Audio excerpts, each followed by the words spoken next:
What's up guys, this is Sean and today we are at Robertson's Pudu. Let's go!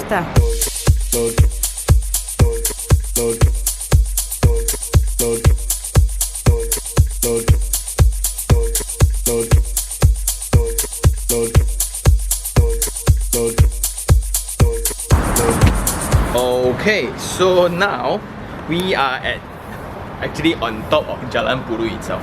This is a very, how do I say? It's really a mix between the urban KL as well as the old heritage KL. Pudu is a very old location for like the early settlements of KL, right? Somewhat begins around this area. So when you can see the old Maybank Tower is there. This is Tung Shin Hospital. This is Hospital Bersalin Cina. Then behind the trees is actually Berjaya Times Square. And this is Robertson's retail center. So Robertson is a mixed development consisting of shop lots as well as residences. It's a very busy street. And this is on a CMCO days, yeah?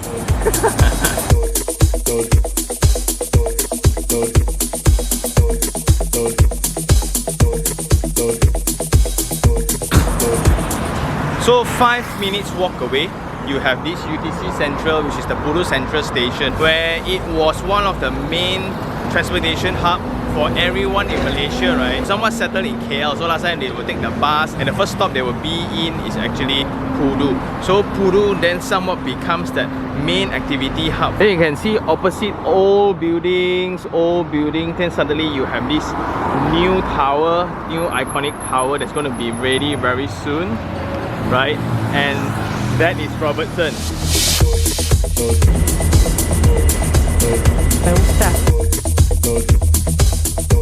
This address somewhat gives people that very mixed feeling on, like, I know it's coming up, it's new, and there's a lot of people, but so you can see at the side there's a lot of signs of homeless people.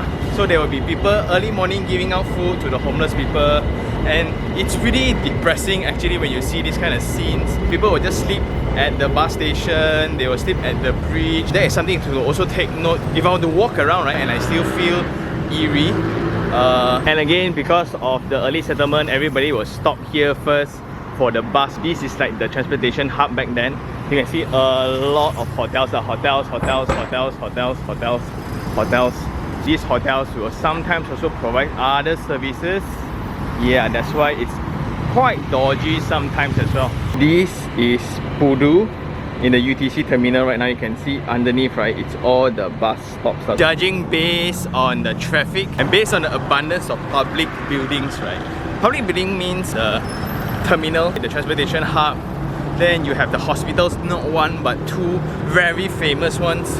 Then you have office buildings everywhere. That means that this is purely for very high temporary usage, which translates into rent as well. I'm now at the retail portion of things where you have a Korean coffee house here, right?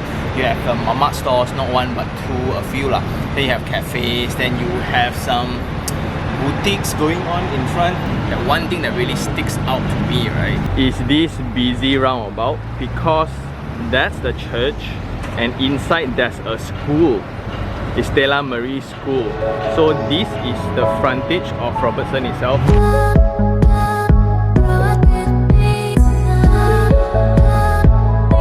So we're now at the ground floor, the entrance of Robertson. And mentioned just now, the category of homes here is more towards temporary housing, where it's going to be like a weekly, a monthly. You won't stay here long term because it's quite yeah.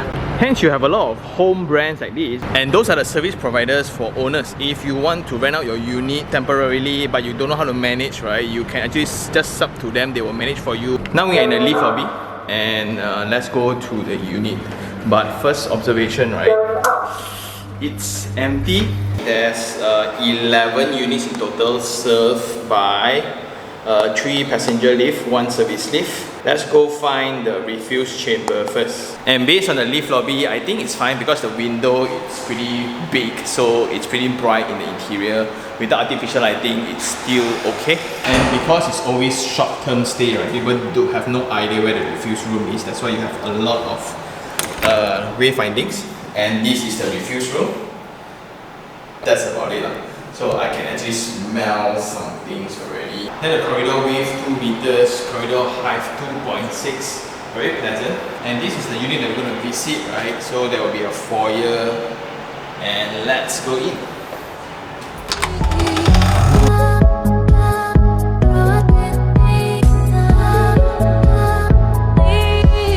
Okay, coming into the unit, tucked at the side will be the kitchen, and next to the kitchen will be one bedroom, and then your dining and living area.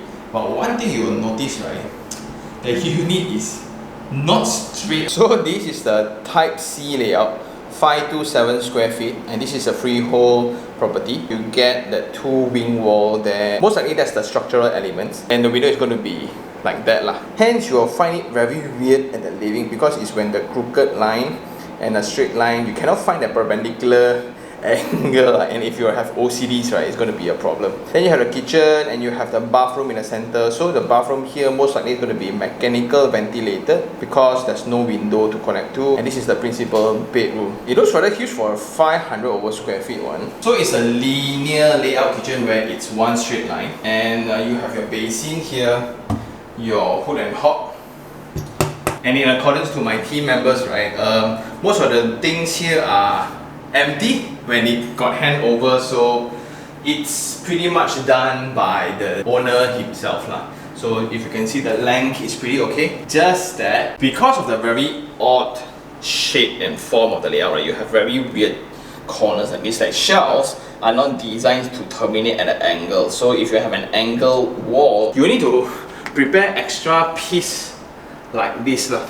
And you have a sharp edge here, and you don't know what to do with it, and you can never fit things, you know. Like if you put the washing machine here, you see this angle. And with this kitchen layout, there's no dedicated space for the fridge. Hence, it's somewhat like an afterthought to put the fridge here. The first thing that you open the door, then you will see the fridge first. That's weird. And then we have the dining, we have the living, and then we have the amazing big window. This is some knowledge of aluminium and glazing as well. The window that can be open is way more expensive than the window that is actually fixed lah. So they can only open the center ones, but I can never understand why they put one up that can never reach, because I'm short lah. But on the lower floor, but this is just nice at the foliage area. Sometimes when we buy units, right, you buy at the facility deck level, then you have the garden units, you have the extra space, right, and direct access to the facilities. Very good. Then if you want to go like somewhere middle, right, I would suggest like 2 stories or 3 stories above the facility deck, especially the park area, because this is what will happen. So that's the level of the facility deck, and the trees somewhat will grow maybe up to 5 to 6 meters, which is like 2-story high. Then if you want to live within the foliage, then you choose that one. No?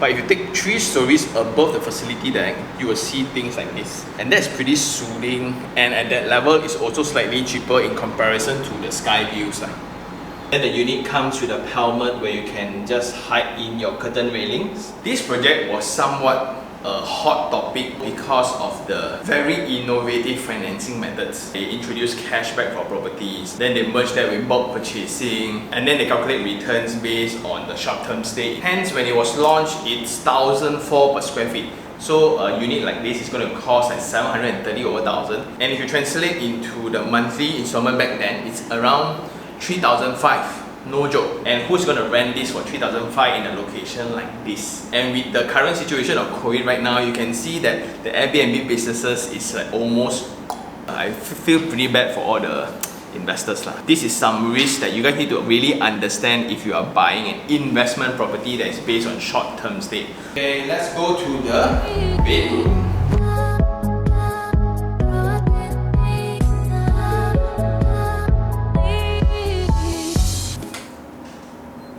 Ceiling height is 2.99, which is like 3 meters, and you still have a lot of space here, a lot of space there, and I guess this would be an ideal work desk location. You see the angles again. I can never place properly without having the right fit. Then this is the aircon latch access. Okay, I kind of like this kind of access. If you were to think about the conventional aircon latch, the worker that then need to climb up the window to go out, risking their life just to clean your aircon. And let's move on to the principal bathroom. Yeah, ta-da! That's why they use frosted glass instead of wall, so it's not so dark. And here is an example where we always talk about like placing the toilet right close to the facade, so you will have windows. But what that does is you reduce the surface area of the facade for the bedroom, hence your window will be very small. Then it looks like a middle cost apartment level, okay? But in this one, they tuck the toilet within the unit itself, but then the problem is ventilation. So what they do is they will incorporate this called the mechanical ventilation. It takes up a little bit more cost during installation, it takes up electricity, but you have a great facade and a great window to allow daylight into your principal bedroom. So it depends what you want. And I wish that this mirror could be full size. It immediately feels luxurious in this toilet. So something to also highlight is when you come in the unit, there's a drop in the ceiling height. This is for the utilities and the aircon. I guess that's all for the unit. A pretty compact one, 500 over square feet only. Let's go check out the facility deck.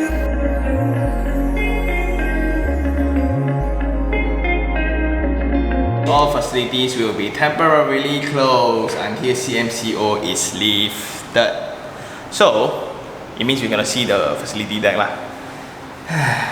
Since we cannot go into the facility deck, how about we go and check out the address further? And there's a very good cafe nearby. It's called VCR. If we're gonna do something different for this episode, we're gonna take these.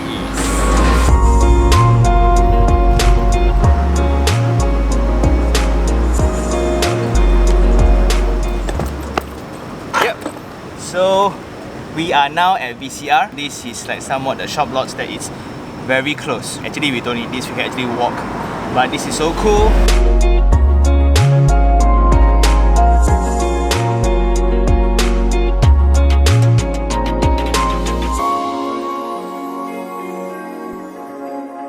So after lunch, we are now back into the site and it's now time for Sean Take 3 on 3. Three things I like. Number one, it's the infrastructure surrounding. So you have not only the MRT, you have the monorail, you have the terminal, you have hospitals, you have hotels, like a lot of hotels.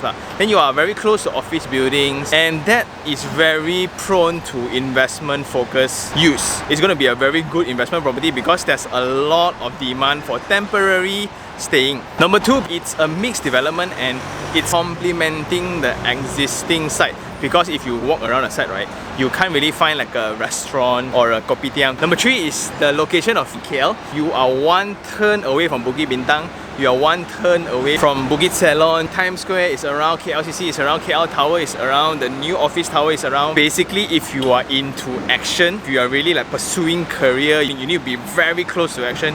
This is definitely one of the locations lah. So the three things I don't like: number one, the proximity to too many public buildings. One or two is good enough, but this is like too much. Like walking distance to the hospital, not one but two direct access, and one church smack in front of your unit. You're neighboring to a bus terminal that's going to be very heavy in terms of traffic congestion, and you can judge by the sound of the noise right now. This is CMCO noise, it's not like full-fledged level yet. Number two is the floor layout of having that wing. It's a very interesting architecture form. I rather have forms that is based on function. Hence, you will have very weird corners in the unit where the cabinets cannot terminate, the tables you cannot put, your washing machine cannot place properly. So these kind of things kind of weird sometimes. And last of all will be the price. This was launched at 1,004 per square feet, and this was a very hot topic if you are into the property investment world, right? This is when bulk purchasing plus cashback plus all this kind of returns based on short-term stay, and now the rental is like 2,000. It's a strategy that you need to hold like 4 to 5 years time, but this is based on the current supply. You have a neighboring site, right? There's upcoming another few more blocks that's going to just dilute the market further. So do I like the place? Yes, because it's in between heritage and modernism of KL. It's a very interesting place to be in. Those are for temporary stays. Like if I would stay here 6 months, okay. If you want to stay here 6 years, grow a family here, no thank you. So I think that's all for this episode. If you really like this episode, like it, share it, and even subscribe for more information like this. Until next time, this is Sean Tan. Sí, que me gusta.